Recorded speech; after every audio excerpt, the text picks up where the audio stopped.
Back with me, South Carolina Congressman Trey Gowdy. We've been talking about Lois Lerner.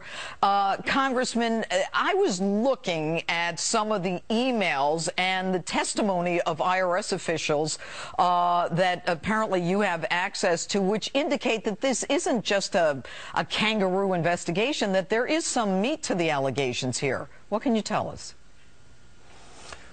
Well, it all started with the president criticizing the Citizens United Supreme Court decision in his State of the Union. And as you remember, Judge, it's very unusual for a president to criticize Supreme Court justices to their faces, which is what he did.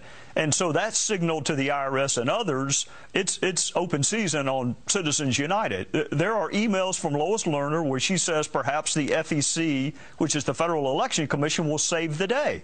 Save the day for whom? There are emails that she got about Democrats maybe losing the Senate. And her response was, that would be worse than a Republican president. There are emails where she said we need a project, but we don't need that project to appear per se political. And Congressman, she actually uses in some of the emails the Koch brothers' names. She says we need to fix this now before the election. What was she talking about there? Shutting up conservative voices. That is exactly what this is about. She is a card-carrying Democrat.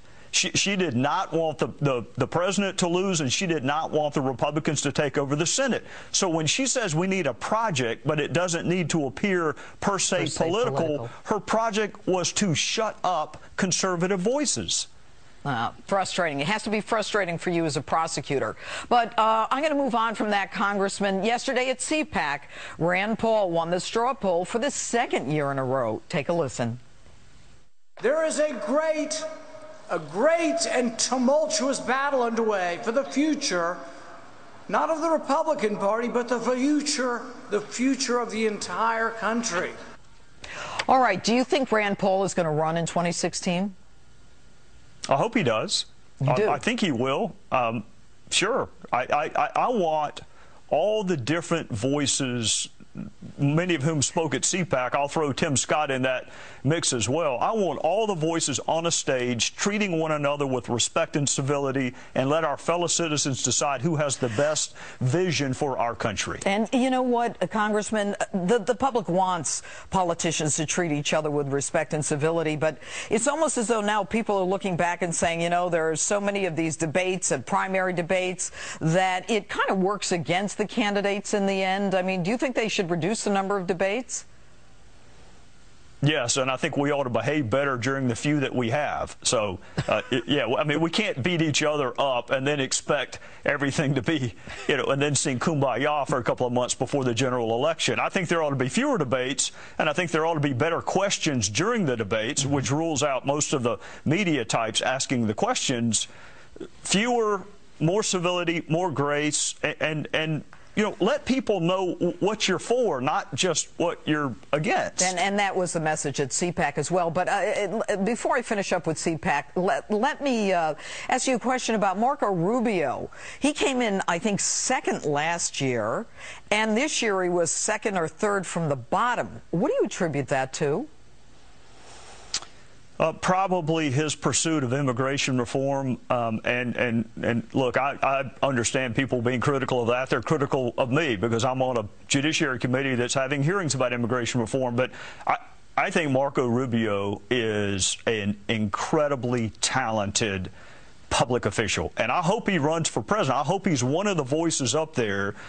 There's not a nicer person that I have met other than Tim Scott in Washington than Marco Rubio. So you know, people can not like him if they want. I just have my preference is not to rule people out because you disagree with them on one issue. Well, unfortunately, the electorate often votes on one issue. But in closing, I'm going to ask you about this executive overreach bill that you are sponsoring. Talk to me about this. Well, Judge, Congress does not pass suggestions, and we don't pass ideas, and we're not a debating society. We pass laws. and the Constitution requires the executive to faithfully execute those laws.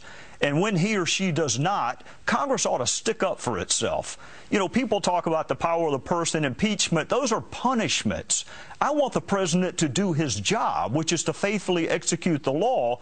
This bill allows us to go to court and get a judicial entity, the judicial branch, to order the executive branch to do what the Constitution requires him to do. Okay, so what you're saying is when the president goes beyond a law, changing a law, that this bill would allow Congress to go to a judge and have the judge stop that. If that were the law today, what specifically do you see yourself or Congress going to a judge to prevent the president from implementing or to force him to enforce? Well, individual members of Congress don't have standing, but hopefully the body itself does. Look at the Affordable Care Act. Look at the waivers and the exemptions and the delays. Exactly. Look at the immigration law. I mean, if you want to have immigration reform, what guarantee do you have that any president, this one or others, is actually going to enforce what you come up with? Look at the mandatory minimum drug laws that Eric Holder said he wasn't going to follow anymore. The executive branch, if you want to write laws, run for Congress. Your job is to faithfully execute them. And that's 3 areas that we just mentioned that they're not doing it. Right, right. All right. Congressman Trey Gowdy, always good to talk to you. Thanks so much for joining us. Yes, ma'am. And coming up is terrorism to blame for the mysterious disappearance of the Malaysian Airlines flight.